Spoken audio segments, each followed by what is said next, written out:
egun txarra izan zen, egia zen Lemoarentzako, baina pixka bat hortik jo behar da, ez? Askotan horlako leku batea atorri, mutila ungiak ekarri bedana goiti, baina bera erortzen denean baloi hori, zenek hartuko duz da honik, ez? Irutzi zaite hortara prestatu dirala, ez? Jakinda Lemoak luze jokatuko duela, susen jokatuko duela, Burgos egin duena da moldatu Lemoaren jokora.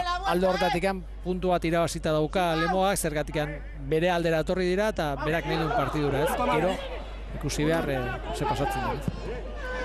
Askotan kontu horiek topikoak izaten dira, lehen aritu gara horren inguruan, garai batean bigarren mailan nola iristen ziren Ipuruara taldeak, ez? Esan ez, bueno, hau zelai berezia da, Ibar talde berezia, eta egokitu egin behar dugu, eta askotan etzen horrela gertatzen kontrakoa. Han ere futbolean jokatu leike, noski. Zu normalean erabatera jokatzen ohituta baldin bazaude eta holako zelai batera zelako aldatu ite zutena, hori normalean gaizki ateratzen da. Zuk zure erara jokatu, eta zuk hortara dakizu jokatzen, jokalari horiekin, eta horiekin aurrera atera behar da partidua. Iruditzen zait partidu baterako moldatzea ez dakit normalean gaizki ateratzen da, ez?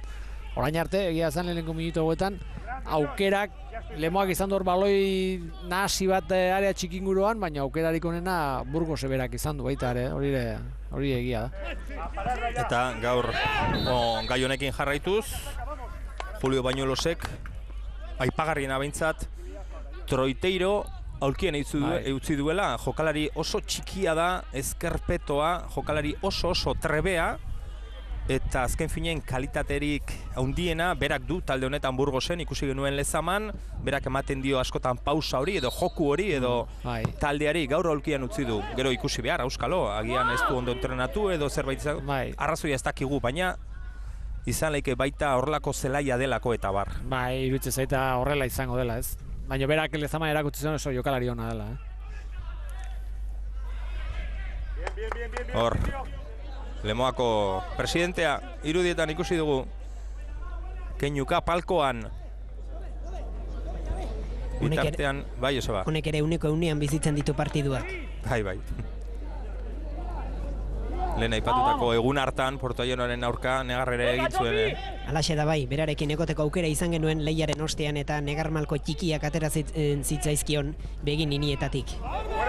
Normala da, haze kolpea jaso zuen finalera iritsi, joaneko partida etxetik kanpo utzi eta birabazi eta gero dena alde, ordu maietorri zela jendea nola zegoen herria bera ere balkoietan, taldearen koloreak. Sekulako festa antolatu zuten. Bai, eta festa izan zen, egia da, gero egun hartan ere aipatu genuen, jendea etorri zen festara, talde animatzera baino gehiago edo, bueno, animatzera noski, baina esan nahi dut, gero partida nola hasi eta nola joan zen ikusita, jendea ere hortxe geratu zen, ez aldago festarik, ez? Eta hala izan zen bai. Minutuak aurrera, 12 minutu terdia arlo nagusian, utxean dira momentuz, Lemoa eta Burgos. Burgoskoen falta adierazi du David Conejo epaile kataluniarrak. Angel Gandara txopiri egindako falta, joan zen astean Ipuruan aulkian izan zen, azken minutuetan jokatzeko aukera izan zuen. Eta horixe izan da entrenatzaileek egin duen aldaketa bakarra bestea behartuta egin duelako, Zuhaitz Gurrutxaga 11koan ipini du, Josu Iglesiasek min hartu zuelako Ipuruan. Beste guztiak joan zen astekoak dira, Rebollo kendu du eta txopi sartu.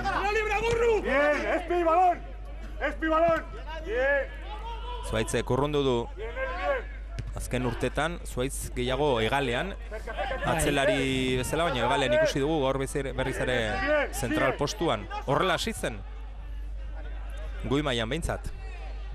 Erasoan jaurtiketa atezainen eskutara. Bai, hor lehengoan lesionaztu zen Josu Iglesias Ibarren, eta bertan zelai erdiko kalaria jokatu zuen, uste Doñaz Bilbao izan zela atzean sartu izan zena, eta kasu honetan Zuhaitz horrekita, berak badaki hor moldatzen, hor jokatzen, eta logikoa da, ez, bera ateratzea hor.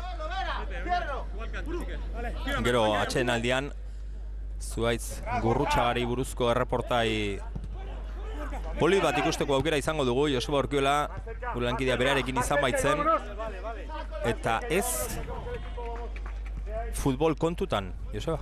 Alaxe da bai, brontzezko futbol honek ere horixe du bere errealitatearen barnean, ez dela bakarra futbola, jokalariak pasiotza daukatena edo bizi direnak, aurreko denboraldian adibidez, han egon ginen Barakaldoko atezainarekin, nola igeltseritza lanak egiten zituen eta bat eta beste ezagutu eta ikasi nahian, gaurkoan berriz Bazuaitz Gurrutxagaren beste pasio batez hitz egingo dugu. Bere pasioa musika da, eta ikusiko dugu arpegio batzuk tarteko zer kontatzen digun Elgoibarko gazteak. Hori atxeden aldian izango da, Burgosek aterako du alboko sakea, Karrazedok baloia gora, Mauretak ikutu du, gero Gorka Martinezek urrundu, jarraitzeko dio epaileak, azeinei gesten duen, Eliasek ikutu duzela erdian, Borja Navarrori falta, baloia, Euskaldunentzat. Ez da baino zer barkatzeko, Hain ikusten danean baloia gatzeko aukera dagoela edo baloia arriskua sortzeko aukera dago, jokaldi arriskutsua sortzeko aukera dagoenean falta egiten da, ez? Eta iruditzen zait askotan falta bera hori arriskutsuago izaten dela, zergatik baloia arean ipintzen delako, asko hobeto da pixka bat utzi jokatzen, zergatik azkenean dena prestatuta dago, falta luzeio, are inguruan sartu baloia, eta are inguruan ipintzen den baloi hori, ze gertatzen den horrez, jokaldi asko antolatu gabe eta ondo jokatu gabe. Eta aurreko jardunaldian, aipagarria aipatzekoa, Mirandesek lortutako garaipena liderrak lehenengo aldiz gol bat baino gehiago sartuta irabazi zuen, 3-0 irabazi zuen Mirandesek. Liderrak Palentziari 3-0 irabazi zion, 5 partida jokatuta gero Pousoren taldeak 4 garaipen lortu ditu, partida bat berdin du, eta datu hauxe da, 6 gol sartu ditu, baina oraindik 5 partida jokatu eta gero, minutu asko dira joanan, ez du gol bakar bat jaso Mirandesek. Talde oso sendoa batez ere.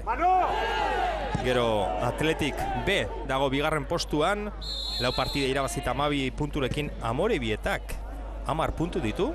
Datorren astean Amorebieta ikusteko aukera izango dugu Zubietan Sanseren aurka lehenengo aldiz.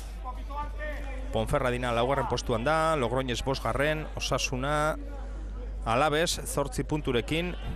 Alabesek utxe egin zuen joan zen astean, etxean berdindu egin zuen Arandinaren aurka, eta harrigarria Sansek egin zuena batez ere azken selkatuaren aurka, Zamoraren aurka, 2-0 aurreratu eta gero, gainera guk joan zen asteko transmisioan horrela utzi genuen partida, 2-0 nila pentsatu nuen, 3 puntu gehitu nizkion Sanseri, 2-3 galdu zuen Mejo Kodroren taldeak.